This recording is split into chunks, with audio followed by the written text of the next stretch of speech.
Allah Subhanahu wa taala hanya berikan kepada kita yang selaku hambanya adalah semua kita tidak Allah berikan fasilitas kekayaan, tidak.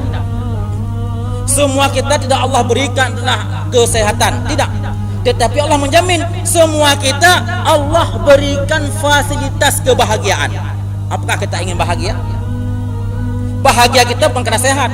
Bahagia yang Allah maksudkan adalah bukan kaya, bukan banyak pergaulan, tetapi bahagia yang agak bahagia adalah dalam kehidupan kita mampukah kita meraih mencapai pahala semuanya?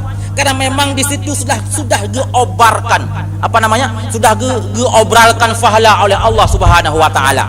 Jadi rata-rata na pahala. Oh, dalam sakit tu sabar na pahala. Bak tak ingat na pahala senang. Baik ingat kepeng nak ingat kepeng. Karena biasa adanya mangat bak tempat yang hana kedanya. Yang biasa adanya mangat ini. Yang kenyan salah tadi. Padahal untuk tanya senang, untuk tanya tenang adalah dalam segala kegiatan berkhusyuk. Berkhusyuk tafakkuru fima nahnu fih.